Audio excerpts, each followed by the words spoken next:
নির্বাচনের আগে কি হাইলাকান্দির আলকাপুর কাটলিছড়া আসনে বদলে যাচ্ছে ভোটের অঙ্ক?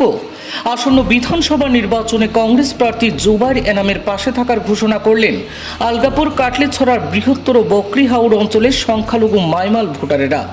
বিজেপির প্রতি মুখভঙ্গ আলকাপুরের সংখ্যালঘু মাইমাল ভোটারদের। ঠিক এমনটাই দাবি করলেন ওই আসনের কংগ্রেস মনোনীত প্রার্থী জুবাইর এনাম, যা প্রভাব ফেলতে পারে পুরো বিধানসভা আসনের নির্বাচনী সমীকরণে।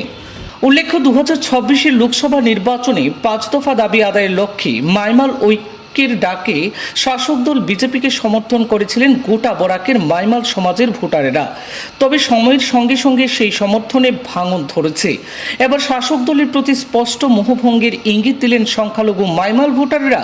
এই প্রেক্ষাপটে আজ আলকাপুর কাটলিছড়া বিধানসভা কেন্দ্রের বকরিহাউড় অঞ্চলে কংগ্রেস প্রার্থী জুবাইর এনাম মজুমদারকে নিয়ে এক বিশাল জনসভার আয়োজন করা হয়। সেই সভা থেকেই বিজেপির বিরুদ্ধে তীব্র ক্ষোভ উগরে দেন উপস্থিত মাইমাল ভোটাররা। তাদের অভিযোগ, বিজেপি শুধুমাত্র প্রতিশ্রুতির ললিপপ দেখিয়ে 2024-এর লোকসভা নির্বাচন পার করে দিয়েছে, কিন্তু এবার আর সেই ভুল করতে রাজি নন তারা। স্পষ্ট ভাষায় তারা জানিয়ে দেন, ঐক্যবদ্ধভাবে আলকাপুর কাটলিছড়ার সংখ্যালঘু ভোটাররা এবার কংগ্রেস প্রার্থীকে সমর্থন করবে।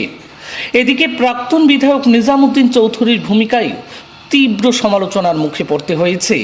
কংগ্রেস প্রার্থী জুবাইর এনাম অভিযোগ করে বলেন, বিগত 10 বছর বিধায়ক নিজামুদ্দিন চৌধুরী তাদের এলাকায় নানা উন্নয়ন থেকে বঞ্চিত করে রেখেছেন।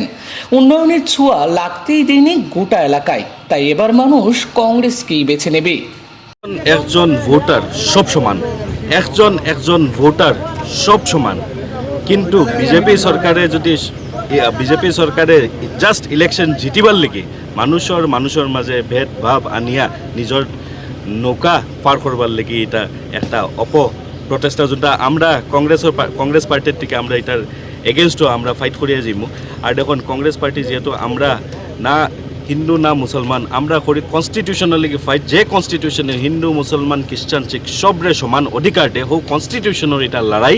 আর কনস্টিটিউশনের সেফগার্ডের লেগে আমরা কংগ্রেস পার্টি সব সময় থাকবো।